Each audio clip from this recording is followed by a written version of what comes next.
ஆதியாகமம் 16ஆம் அதிகாரம். ஆபிராமுடைய மனைவியாகிய சாராய்க்கு பிள்ளை இல்லாதிருந்தது. எகிப்து தேசத்தாளாகிய ஆகார் என்னும் பெயர் கொண்ட ஒரு அடிமை பெண் அவளுக்கு இருந்தாள். சாராய் ஆபிராமை நோக்கி, நான் பிள்ளை பெறாதபடிக்கு கர்த்தர் என் கர்ப்பத்தை அடைத்திருக்கிறார். என் அடிமை பெண்ணோடே சேரும், ஒருவேளை அவளால் என் வீடு கட்டப்படும் என்றாள். சாராயின் வார்த்தைக்கு ஆபிராம் செவி கொடுத்தான். ஆபிராம் கானான் தேசத்தில் 10 வருஷம் குடியிருந்த பின்பு ஆபிராமின் மனைவியாகிய சாராய் எகிப்து தேசத்தாளான தன் அடிமை பெண்ணாகிய ஆகாரை அழைத்து அவளை தன் புருஷனாகிய ஆபிராமுக்கு மறுமனையாட்டியாக கொடுத்தாள். அவன் ஆகாரோடு சேர்ந்த போது அவள் கற்பந்தரித்தாள். அவள் தான் கர்ப்பவதியானதை கண்டபோது தன் நாச்சியாரை அற்பமாக எண்ணினாள். அப்பொழுது சாராய் ஆபிராமை நோக்கி, எனக்கு நேரிட்ட அநியாயம் உமது மேல் சுமரும். என் அடிமை பெண்ணை உம்முடைய மடியிலே கொடுத்தேன். அவள் தான் கர்ப்பவதியானதை கண்டு என்னை அற்பமாக எண்ணுகிறாள். கர்த்தர் எனக்கும் உமக்கும் நடுநின்று நியாயம் தீர்ப்பாராக என்றாள். அதற்கு ஆபிராம் சாராயை நோக்கி, இதோ உன் அடிமை பெண் உன் கைக்குள் இருக்கிறாள்.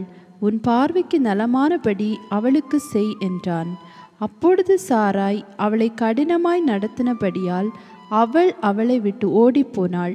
கர்த்தருடைய தூதனானவர் அவளை வனாந்திரத்திலே சூருக்கு போகிற வழி அருகே இருக்கிற நீரூற்றண்டையிலே கண்டு, சாராயின் அடிமை பெண்ணாகி ஆகாரே, எங்கேருந்து வருகிறாய், எங்கே போகிறாய் என்று கேட்டார். அவள், நான் என் நாச்சியாராகிய சாராயை விட்டு ஓடிப்போகிறேன் என்றாள். அப்பொழுது கர்த்தருடைய தூதனானவர், நீ உன் நாச்சியார் அண்டைக்கு திரும்பி போய் அவள் கையின் கீழ் அடங்கியிரு என்றார். பின்னும் கர்த்தருடைய தூதனானவர் அவளை நோக்கி, உன் சந்ததியை மிகவும் பெருக பண்ணுவேன், அது பெருகி எண்ணி முடியாததாய் இருக்கும் என்றார். பின்னும் கர்த்தருடைய தூதனானவர் அவளை நோக்கி, நீ கர்ப்பவதியாயிருக்கிறாய், ஒரு குமாரனை பெறுவாய். கர்த்தர் உன் அங்கலாய்ப்பை கேட்டபடியினால் அவனுக்கு இஸ்மவேல் என்று பெயரிடுவாயாக. அவன் துஷ்ட மனுஷனாயிருப்பான். அவனுடைய கை எல்லாருக்கும் விரோதமாகவும் எல்லாருடைய கையும் அவனுக்கு விரோதமாகவும் இருக்கும். தன் சகோதரர் எல்லாருக்கும் எதிராக குடியிருப்பான் என்றார். அப்பொழுது அவள், என்னை காண்பவரை நானும் இவ்விடத்தில் கண்டேன் அல்லவா என்று சொல்லி தன்னோட பேசின கர்த்தருக்கு நீர் என்னை காண்கிற தேவன் என்று பெயரிட்டாள். ஆகையால் அந்த துறவு பெயர் லகாய் ரோயி எனப்பட்டது. அது காதேசுக்கும் பாரேத்துக்கும் நடுவே இருக்கிறது. ஆகார் ஆபிராமுக்கு ஒரு குமாரனை பெற்றாள். ஆபிராம் ஆகார் பெற்ற தன் குமாரனுக்கு இஸ்மவேல் என்று பெயரிட்டான். ஆகார் ஆபிராமுக்கு இஸ்மவேலை பெற்றபோது ஆபிராம் 86 வயதாயிருந்தான். ஆதியாகமம் 17ஆம் அதிகாரம். ஆபிராம் 99 வயதான போது கர்த்தர் ஆபிராமுக்கு தரிசனமாகி, நான் சர்வ வல்லமையுள்ள தேவன், நீ எனக்கு முன்பாக நடந்து கொண்டு உத்தமனாய் இரு. நான் உனக்கும் எனக்கும் நடுவாக என் உடன்படிக்கை ஏற்படுத்தி உன்னை மிகவும் திரளாய் பெருக பண்ணுவேன் என்றார். அப்பொழுது ஆபிராம் முகங்குப்புற விழுந்து வணங்கினான். தேவன் அவனோடே பேசி, நான் உன்னோடே பண்ணுகிற என் உடன்படிக்கை என்னவென்றால், நீ திரளான ஜாதிகளுக்கு தகப்பனாவாய். இனி உன் பேர் ஆபிராம் எனப்படாமல் நான் உன்னை திரளான ஜாதிகளுக்கு தகப்பனாக ஏற்படுத்தினபடியால் உன் பேர் ஆபிரகாம் எனப்படும்.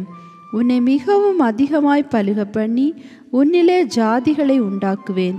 உன்னிடத்திலிருந்து ராஜாக்கள் தோன்றுவார்கள். உனக்கும் உனக்கு பின்வரும் உன் சந்ததிக்கும் நான் தேவனாய் இருக்கும்படி எனக்கும் உனக்கும் உனக்கு பின் தலைமுறை தலைமுறையாக வரும் உன் சந்ததிக்கும் நடுவே என் உடன்படிக்கையை நித்திய உடன்படிக்கையாக ஸ்தாபிப்பேன். நீ பரதேசியாய் தங்கி வருகிற கானான் தேசம் முழுவதையும் உனக்கும் உனக்கு பின்வரும் உன் சந்ததிக்கும் நித்திய சுதந்திரமாக கொடுத்து நான் அவர்களுக்கு தேவனாய் இருப்பேன் என்றார். பின்னும் தேவன் ஆபிராமை நோக்கி, இப்பொழுது நீயும் உனக்கு பின் தலைமுறை தலைமுறையாக வரும் உன் சந்ததியும் என் உடன்படிக்கையை கைக்கொள்ளுங்கள். எனக்கும் உங்களுக்கும் உனக்கு பின்வரும் உன் சந்ததிக்கும் நடுவே உண்டாகிறதும் நீங்கள் கைக்கொள்ள வேண்டியதுமான என் உடன்படிக்கை என்னவென்றால், உங்களுக்கு பிறக்கும் சகல ஆண் பிள்ளைகளும் விருத்த சேதனம் பண்ணப்பட வேண்டும். உங்கள் நுனித்தோலின் மாம்சத்தை விருத்த சேதனம் பண்ண கடவீர்கள். அது எனக்கும் உங்களுக்கும் உள்ள உடன்படிக்கைக்கு அடையாளமாயிருக்கும். உங்களில் தலைமுறை தலைமுறையாக பிறக்கும் ஆண் பிள்ளைகளெல்லாம் 8ஆம் நாளிலே விருத்த சேதனம் பண்ணப்பட வேண்டும். வீட்டிலே பிறந்த பிள்ளையும் உன் வித்து அல்லாத அந்நியனிடத்தில் பணத்திற்கு கொள்ளப்பட்ட எந்த பிள்ளையும் அப்படியே விருத்த சேதனம் பண்ணப்பட வேண்டும்.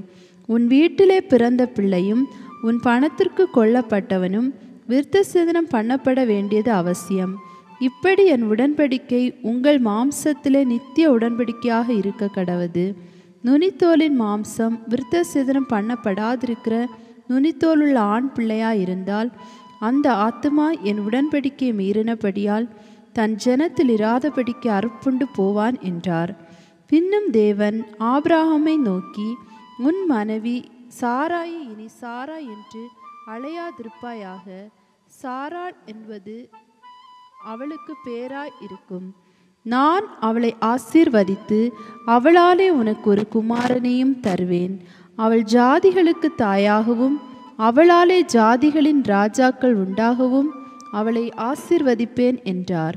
அப்பொழுது ஆபிரகாம் முகங்குப்புற விழுந்து நகைத்து, 100 வயதானவனுக்கு பிள்ளை பிறக்குமோ, 90 வயதான சாராள் பிள்ளை பெறுவாளோ என்று தன் இருதயத்திலே சொல்லிக்கொண்டு, இஸ்மவேல் உமக்கு முன்பாக பிழைப்பானாக என்று ஆபிரகாம் தேவனிடத்தில் விண்ணப்பம் பண்ணினான். அப்பொழுது தேவன், உன் மனைவியாகிய சாராள் நிச்சயமாய் உனக்கு ஒரு குமாரனை பெறுவாள். அவனுக்கு ஈசாக் என்று பெயரிடுவாயாக. என் உடன்படிக்கையை அவனுக்கும் அவனுக்கு பின்வரும் அவன் சந்ததிக்கும் நித்திய உடன்படிக்கையாக ஸ்தாபிப்பேன். இஸ்மவேலுக்காகவும் நீ செய்த விண்ணப்பத்தை கேட்டேன். நான் அவனை ஆசீர்வதித்து அவனை மிகவும் அதிகமாகவும் பலுகவும் பெருகவும் பண்ணுவேன். அவன் 12 பிரபுக்களை பெறுவான். அவனை பெரிய ஜாதியாக்குவேன். வருகிற வருஷத்தில் குறித்த காலத்திலே சாராள் உனக்கு பெறப்போகிற ஈசாக்கோடே நான் என் உடன்படிக்கை ஏற்படுத்துவேன் என்றார். தேவன் ஆபிரகாமோடே பேசி முடித்த பின்பு அவர் அவனை விட்டு எழுந்தருளினார். அப்பொழுது ஆபிரகாம் தன் குமாரனாகிய இஸ்மவேலையும் தன் வீட்டிலே பிறந்த யாவரையும் தான் பணத்திற்கு கொண்ட அனைவரும் ஆகிய தன் வீட்டிலுள்ள ஆண் பிள்ளைகள் எல்லாரையும் சேர்த்து தேவன் தனக்கு சொன்னபடி அவர்கள் நுனித்தோரின் மாம்சத்தை அந்நாளிலே தானே விருத்த சேதனம் பண்ணினான். ஆபிரகாமுடைய நுனித்தோலின் மாம்சம் விருத்த சேதனம் பண்ணப்படும் போது அவன் 99 வயதாயிருந்தான். அவனுடைய குமாரன் இஸ்மவேலுடைய நுனித்தோரின் மாம்சம் விருத்த சேதனம் பண்ணப்படும் போது அவன் 13 வயதாயிருந்தான். ஒரே நாளில் ஆபிரகாமும் அவன் குமாரன் இஸ்மவேலும் விருத்த சேதனம் பண்ணப்பட்டார்கள்.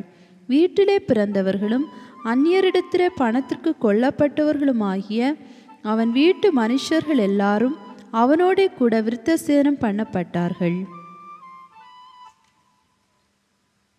ஆதியாகமம் 18ஆம் அதிகாரம். பின்பு கர்த்தர் மம்ரேயின் சமபூமியிலே அவனுக்கு தரிசனமானார். அவன் பகலின் உஷ்ண வேளையில் கூடார வாசலில் உட்கார்ந்திருந்து தன் கண்களை ஏறெடுத்து பார்க்கும்போது இதோ 3 புருஷர் அவனுக்கு எதிரே நின்றார்கள். அவர்களை கண்டவுடனே அவன் கூடார வாசலிலிருந்து அவர்களுக்கு எதிர்கொண்டு ஓடி தரை மட்டும் குனிந்து, ஆண்டவரே, உம்முடைய கண்களில் எனக்கு கிருபை கிடைத்ததானால் நீர் உமது அடியேனை விட்டு கடந்து போக வேண்டாம். கொஞ்சம் தண்ணீர் கொண்டு வரட்டும். உங்கள் கால்களை கழுவி மரத்தடியில் சாய்ந்து கொண்டிருங்கள்.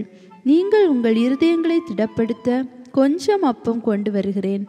அப்புறம் நீங்கள் உங்கள் வழியே போகலாம். இதற்காகவே அடியேன் இடம் வரைக்கும் வந்தீர்கள் என்றான். அதற்கு அவர்கள், நீ சொன்னபடி செய் என்றார்கள். அப்பொழுது ஆபிரகாம் தீவிரமாய் கூடாரத்தில் சாராளிடத்திற்கு போய், நீ சீக்கிரமாய் 3 படி மெல்லிய மாவெடுத்து பிசைந்து அப்பம் சுடு என்றான். ஆபிரகாம் மாட்டு மந்தைக்கோடி ஒரு நல்ல இளங்கன்றை பிடித்து வேலைக்காரன் கையிலே கொடுத்தான். அவன் அதை சீக்கிரத்தில் சமைத்தான். ஆபிரகாம் வெண்ணெயையும் பாலையும் சமைப்பித்த கன்றையும் எடுத்து வந்து அவர்கள் முன்பாக வைத்து, அவர்கள் அருகே மரத்தடியில் நின்று கொண்டிருந்தான். அவர்கள் புசித்தார்கள். அவர்கள் அவனை நோக்கி, உன் மனைவி சாராள் எங்கே என்றார்கள். அதோ கூடாரத்தில் இருக்கிறாள் என்றான். அப்பொழுது அவர், ஒரு உற்பவ கால திட்டத்திலே நிச்சயமாய் உன்னிடத்திற்கு திரும்ப வருவேன். அப்பொழுது உன் மனைவியாகிய சாராளுக்கு ஒரு குமாரன் இருப்பான் என்றார். சாராள் அவருக்கு பின்புறமாக கூடார வாசலில் இதை கேட்டு கொண்டிருந்தாள். ஆபிரகாமும் சாராளும் வயது சென்று முதிர்ந்தவர்களாயிருந்தார்கள். ஸ்திரீகளுக்குள்ள வழிபாடு சாராளுக்கு நின்று போயிற்று.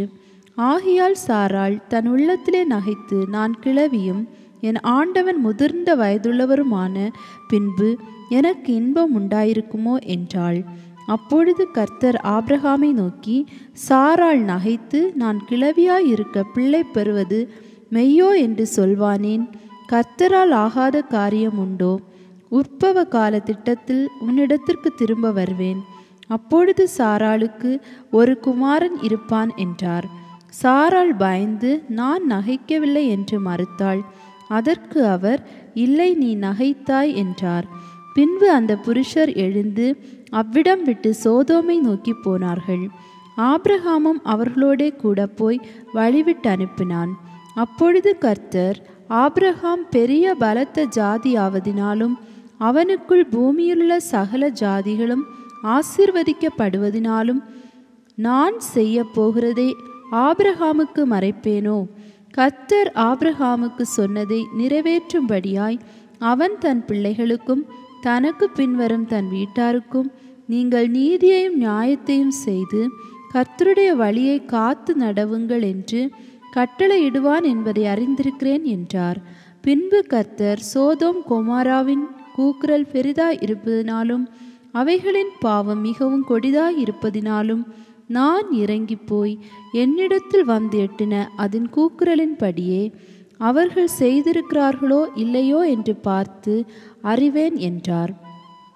அப்பொழுது அந்த புருஷர் அவ்விடம் விட்டு சோதோமை நோக்கி போனார்கள். ஆபிரகாமோ பின்னும் கர்த்தருக்கு முன்பாக நின்று கொண்டிருந்தான்.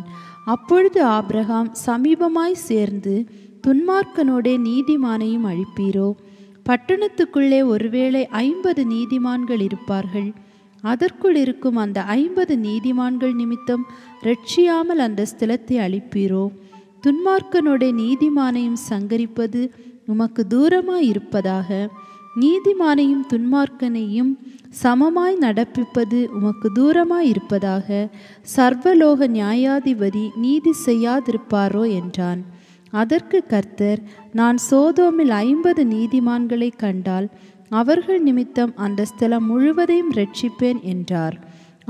அப்பொழுது ஆபிரகாம் பிரதியுத்தரமாக, இதோ தூளும் சாம்பலுமாய் இருக்கிற அடியேன் ஆண்டவரோடே பேச துணிந்தேன். ஒருவேளை 50 நீதிமான்களுக்கு 5 பேர் குறைந்திருப்பார்கள். அந்த 5 பேர் நிமித்தம் பட்டணம் முழுவதையும் அழிப்பீரோ என்றான். அதற்கு அவர், நான் 45 நீதிமான்களை அங்கே கண்டால் அதை அழிப்பதில்லை என்றார். அவன் பின்னும் அவரோடே பேசி, 40 நீதிமான்கள் அங்கே காணப்பட்டாலோ என்றான். அதற்கு அவர், 40 நீதிமான்கள் நிமித்தம் அதை அழிப்பதில்லை என்றார். அப்பொழுது அவன், நான் இன்னும் பேசுகிறேன், ஆண்டவருக்கு கோபம் வராமல் இருப்பதாக. 30 நீதிமான்கள் அங்கே காணப்பட்டாலோ என்றான். அதற்கு அவர், நான் 30 நீதிமான்களை அங்கே கண்டால் அதை அழிப்பதில்லை என்றார். அப்பொழுது அவன், இதோ ஆண்டவரோடே பேச துணிந்தேன், 20 நீதிமான்கள் அங்கே காணப்பட்டாலோ என்றான். அதற்கு அவர், 20 நீதிமான்கள் நிமித்தம் அதை அழிப்பதில்லை என்றார். அப்பொழுது அவன், ஆண்டவருக்கு கோபம் வராதிருப்பதாக. நான் இன்னும் இந்த ஒரு விசை மாத்திரம் பேசுகிறேன், 10 நீதிமான்கள் அங்கே காணப்பட்டாலோ என்றான். அதற்கு அவர், 10 நீதிமான்கள் நிமித்தம் அதை அழிப்பதில்லை என்றார். கர்த்தர் ஆபிரகாமோடே பேசி முடிந்த பின்பு போய்விட்டார். ஆபிரகாமும் தன்னுடைய இடத்துக்கு திரும்பினான்.